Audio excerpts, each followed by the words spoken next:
Hello and welcome to another episode of Physics Talk.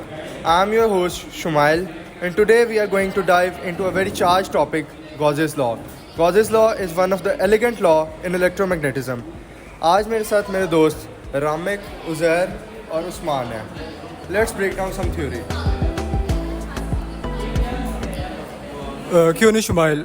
Gauss law is a part of Maxwell equation जो हमें electric field calculate करने में मदद करता है. एंड स्पेशली जब हमारे पास एक सिमेट्रिकल सेटअप हो लाइक अ स्फीयर और cylinder, the law itself says the total electric flux is equal to the close surface inside the closed charge divided by epsilon naught. Nice.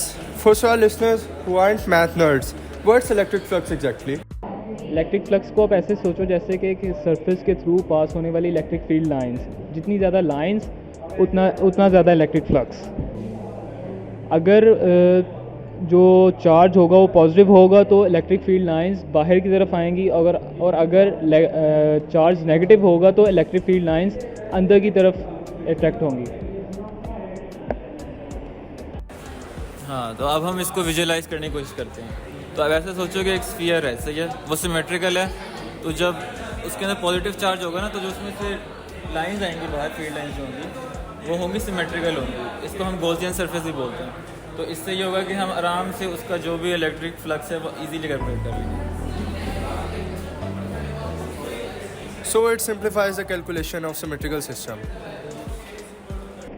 Exactly. हर छोटी सी चीज़ पे हम इंटीग्रेशन तो apply नहीं कर सकते, उसकी जगह हम सिमेट्री का इस्तेमाल करते हैं. इसको आप ऐसे डिफाइन कर सकते हैं कि स्फेरिकल सरफेस के अंदर एक चार्ज है तो उसके हर पॉइंट पे इलेक्ट्रिक फील्ड लाइंस की वैल्यू बिल्कुल सेम होगी. हाँ, और अब हम एक रियल वर्ल्ड एग्जांपल की बात कर लेते हैं. अब आपको पता है कैपेसिटर डिज़ाइन में भी ये यूज़ होता है, इसका कॉन्सेप्ट यूज़ होता है. उसको मॉडल करते हैं तो ये होता है कि जो उसकी प्लेट्स होती हैं, कैपेसिटर प्लेट्स, उसके बीच में जो फील्ड लाइंस होती हैं वो आप एक सिलेंडर गॉसिकल सरफेस बनाओगे तो उससे आप इजीली कैलकुलेट कर सकते हो. Cool. I can imagine a graph showing me how electric fields remain constant. Exactly. इसकी एक और एप्लीकेशन है electrical shielding, Faraday cases. Using Gauss law हम जानते हैं कि जो एक्सिस चार्ज कंडक्टर के आउटर सरफेस पर रहता है, यही रीज़न है कि हमारा फोन माइक्रोवेव ओवन में सेफ है. That's wild. So this law isn't just theoretical?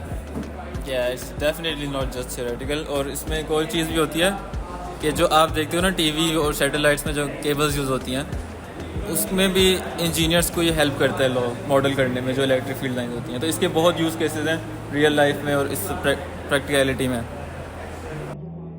वैसे भी सैटेलाइट कम्युनिकेशंस और MRI मशीन्स जैसी सिस्टम्स भी इन्हीं प्रिंसिपल्स का यूज़ करती हैं. And with animation showing field lines, bending, entering the surface and graphs. बिल्कुल सही कहा शुमाइल. ये जो ग्राफ है इलेक्ट्रिक फील्ड और रेडियस का, इसमें एक शार्प ड्रॉप नज़र आता है. ये रिजल्ट है गॉस लॉ का.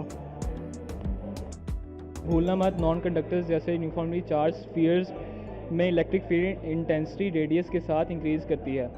हम उसका ग्राफ भी इंक्लूड करेंगे. Awesome. This was a highly positive conversation. Cameraman Mutahir Cheema और सुभान गुल्लू के साथ अपने होस्ट शुमाइल को दीजिए इजाज़त. ये था फिजिक्स शॉक. अल्लाह हाफिज़.